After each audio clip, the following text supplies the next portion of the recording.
Good morning, everyone, and welcome into another episode of Wake and Take. We're now up to 9 episodes. How fantastic is that? I'm excited to talk about the news today. We had not too much going on after the franchise tag deadline passed. You know, we already talked about that stuff yesterday.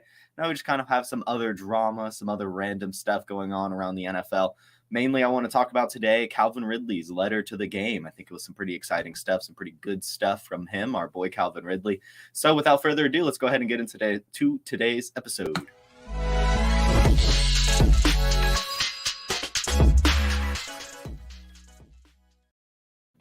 All right, yeah, so like I said, not too much going on. Slow day at the office, but there's still some good stuff going on around the office. So we'll go ahead and just start with the simple stuff. We'll start with the simple stuff today. The Bears re-signed their fullback, Khari Blasingame.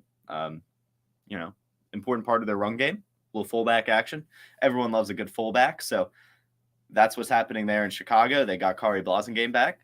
They got him up for 2 years, so if you play in a fullback league, which I don't think anyone does, there's your guy. Maybe a good DFS play later this year. We'll see. Maybe he just gets in for a touchdown.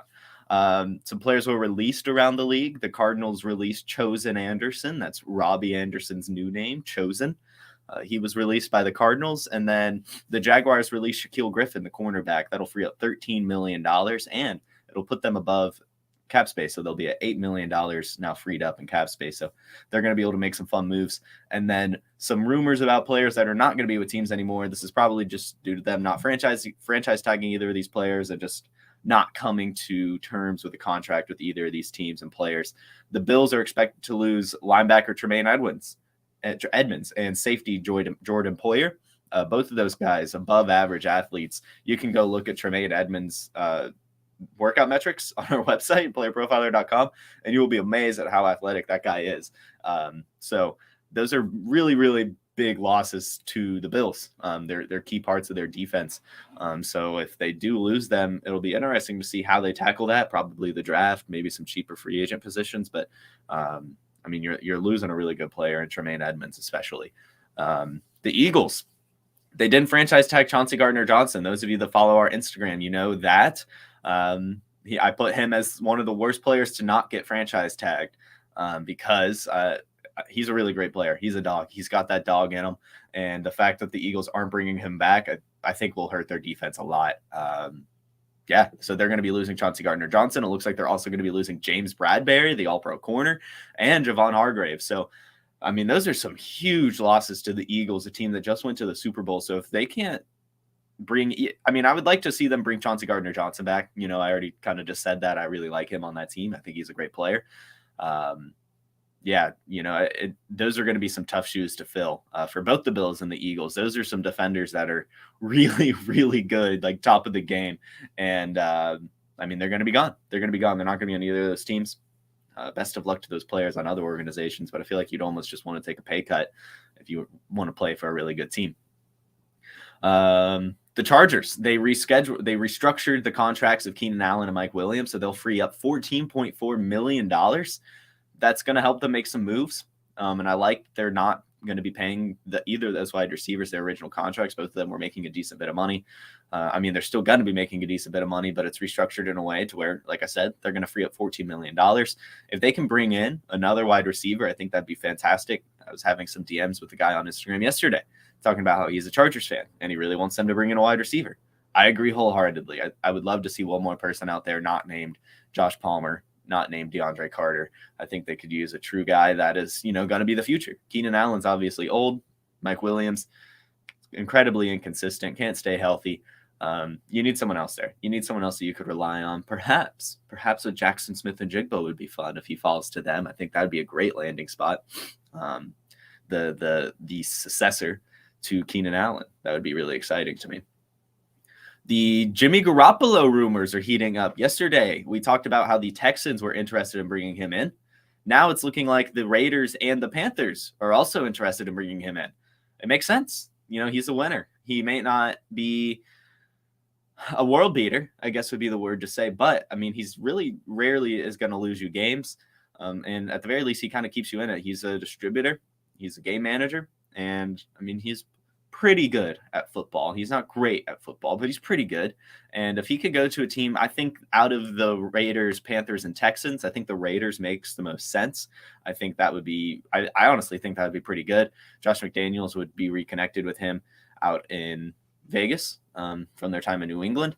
And I mean, they have the weapons to where I think Jimmy Garoppolo could really thrive. I think he could thrive. You know, Devontae Adams, Hunter Renfrow, Darren Waller, if he can stay healthy. And if they bring in another wide receiver too, I mean, that's a really decent offense. And they already franchise tagged Josh Jacobs. So, I mean, that's perfect. I mean, that's perfect for a Jimmy Garoppolo offense. So if he does end up on the Raiders, I like that a lot.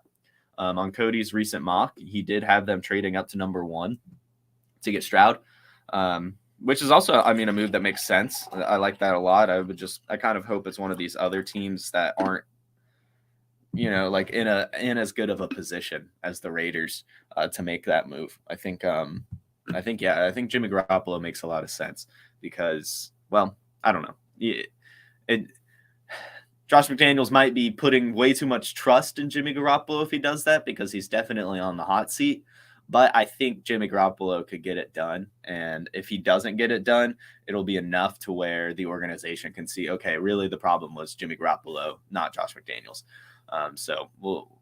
That's something I definitely want to keep my eye on. I like Jimmy Garoppolo. I think he's totally fine. I think he gets too much hate.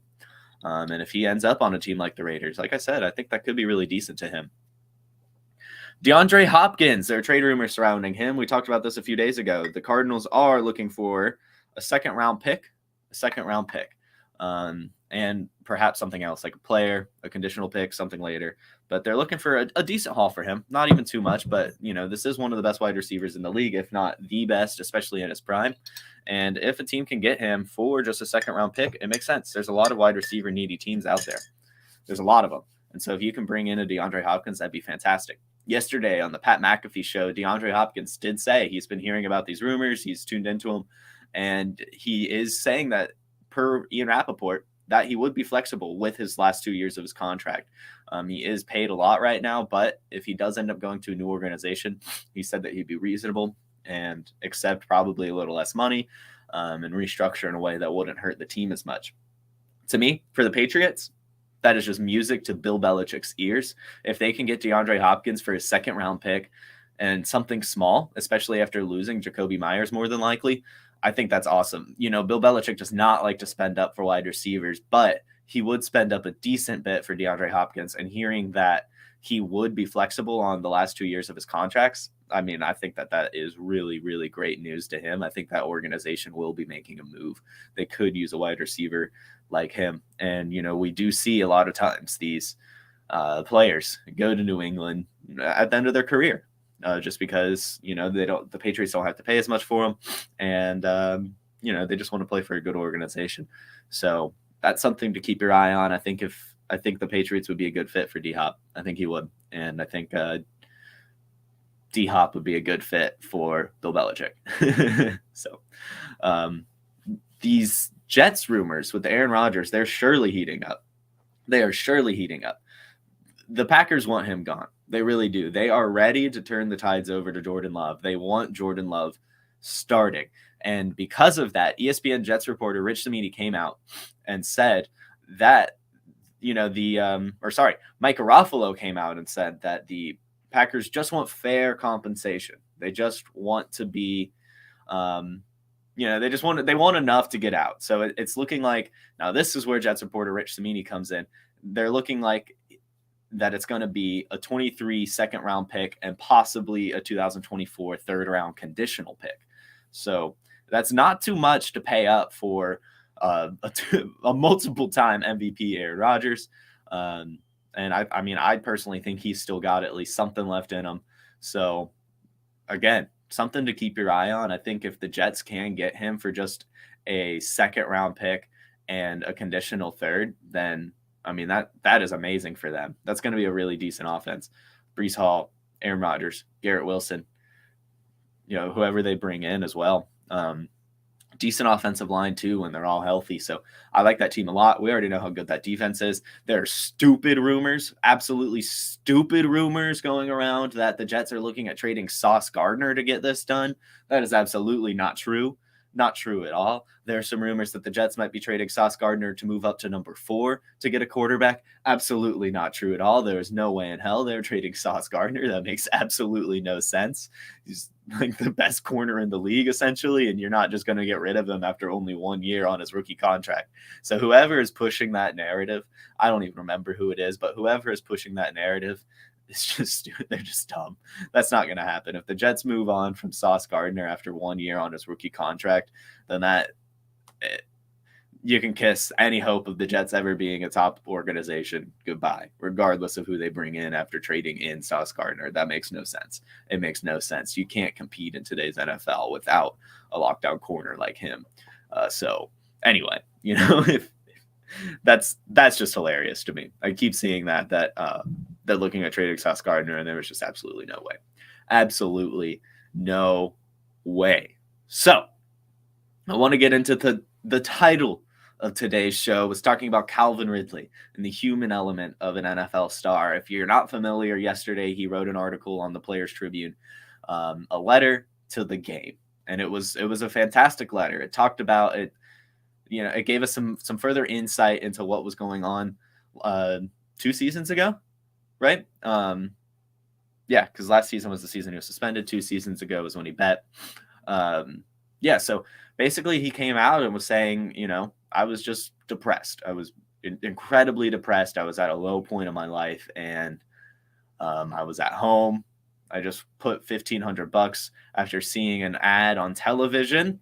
Mind you, an ad on television to do some sports gambling. And he said originally the parlay was just NBA teams as well, but he just wanted an extra reason to root for his friends and teammates on the Falcons. He said he was not talking with players in the organization. He was not talking with anyone in the organization, and was just sitting at home depressed and wanted to have just something else to cheer for. And so he decided to just throw the Falcons into his parlay, which I think it was a game that they didn't even end up winning. He didn't even end up hitting the parlay.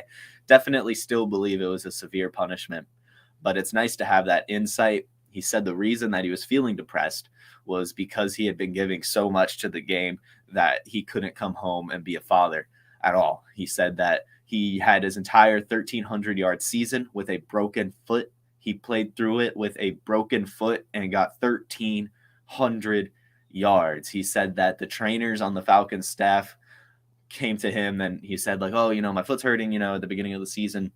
And they're like, oh, it's just a bone bruise. It's just a bone bruise. You're fine. So he would take Toradol. He would take painkillers just to finish games. And then he would come home and not be able to do anything because he was in so much pain.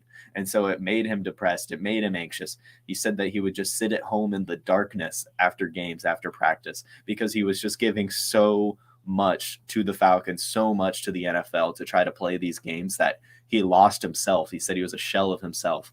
And then it comes out that the training staff that told him that it was just a bone bruise got fired. And then he goes to meet a real doctor and they're like, dude, your shit's broken, like broken. And so he was able to get surgery, able to play a little bit better. But I mean, that stuff just sits with you. And that was he came out, he tried to play, and I mean, he just couldn't. He rushed it. And yeah, that's when he decided to sit out. That's when he came out and was like, I need to take a break for my mental health. And that's what he did. And now he's ready. He says if he's fully healthy next season with Trevor Lawrence, that he's going to give the Jaguars 1,400 yards.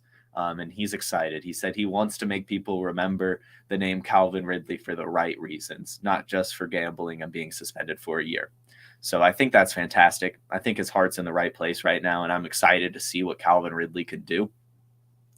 And, like I said, a couple episodes, I am here in Atlanta, so I have been watching. I'm familiar with this game. I like the guy a lot, and he's a good wide receiver. A couple episodes, I said I don't think he's going to do too much for the Jaguars, maybe just 1,000 yards. I'm still kind of with that. I don't know if he'll quite reach the 1,400 that he's promising. There are a ton of weapons on that team, but, I think easily 1,000-yard season. Close to double-digit touchdowns is what we can expect from Calvin Ridley next season.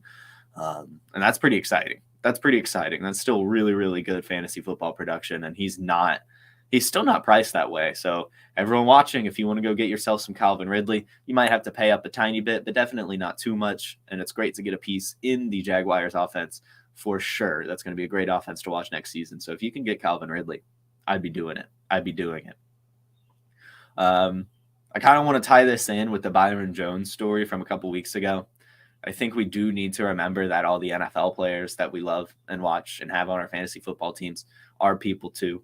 And to talk about these players that are getting hopped up on painkillers just to finish games, to play through their injuries, it has some side effects. It has some downsides. Byron Jones, after being released by the Dolphins now a couple of days ago, is expected to retire. He tweeted a couple weeks ago that he can no longer run or jump because he's taken so many painkillers and Toradol and everything to play through things that his body can't handle it anymore at all. He can no longer run or jump. And this is one of the most athletic players in our database on PlayerProfiler.com. And it's because all of these NFL players, they are really, truly putting it all on the field to play these games for us. So when you see players sit out next season for injuries and they miss time, please don't get mad at them. Please don't tweet them like, oh, you made me lose my fantasy football game. That's bullshit. Like, remember that these people are humans too. And that's really important. It's really, really important to do that. Lastly, the odds for where Lamar Jackson is going to go, if not the Ravens, are out. They're a little set. So right now, the front runners to get Lamar Jackson is the Detroit Lions, the Tampa Bay Buccaneers, Indianapolis Colts, the New York Jets. Those are the top four. And then tied for fifth are the Patriots and the Titans. No way he goes to the Patriots. They're not spending that kind of money. I find it funny that they have better odds to get Lamar Jackson than, say, the Raiders, Falcons, Commanders, Panthers, and 49ers, all teams who really, really need quarterbacks. I know they've all come out and say we're not interested, but again, they're saying that because they don't want to drive the price up. So if you have any inkling on where you think Lamar Jackson's going to go, I think that could be a fun way to make some money. All of these, even the Lions, plus 300. So, that's pretty decent if he ends up going there. And then for the Falcons, for example, that's the team I think if he does leave the Ravens, I think that's where he'd end up going. They have a ton of cap space and they have an offense that could suit him. That's plus 1,000. So, that's some good money. But I see a TikTok comment here. He's going to be a Raven. I agree with that. The more I'm reading about this, and this team was completely structured to get to work around Lamar Jackson. So I do think he ultimately ends up a Raven. I think that they're really just doing this. If you tuned into yesterday's episode, they're doing this to help their contract negotiations. Lamar Jackson obviously wants a lot of money. He wants a fully guaranteed contract. And the Ravens don't want to give that. And by putting on this non-exclusive franchise tag, Lamar Jackson will be able to see the offers that other NFL teams are bringing in. And that could perhaps help him be a little bit more realistic in what he expects. And then, the Ravens can match some contracts and re-sign him. And it takes the dirty work out too. It's like they're letting other teams write the contract for them. They don't have to do any of the work now. So I do think it's a good move if he ends up staying with the Ravens. If the Ravens don't end up matching a contract and he does go somewhere else, this non-exclusive franchise tag was the dumbest thing they could have possibly done. I don't understand why you would let him walk, regardless of how much money he's asking for. But that's the news I have, everyone. If you have any questions, feel free to ask. Otherwise, you have a fantastic Thursday. Make sure you tune in later to the Trade Gods at 8 p.m. Eastern. I'll be joined with Jack Kavanaugh tonight from Player Profiler today. It's going to be fun stuff. And also, if you do have some questions and I end this stream before you can type it out, make sure to join Dear Mr. Fantasy today at noon Eastern with our very own Nate Polvo. He answers all the questions that come into the chat. You can even tweet him right now and send him some questions. So great stuff going on today on our network. Thank you all for joining me. You have a fantastic Thursday. Hey, you like that video? Be sure to subscribe and activate those alerts so you get notified as soon as new videos drop. And be sure to check out PlayerProfiler.com. We have all the tools for you to dominate every type of fantasy league. We have a draft kit, Dynasty Deluxe, data analysis, DFS Dominator, and don't forget the player rankings to rule them all.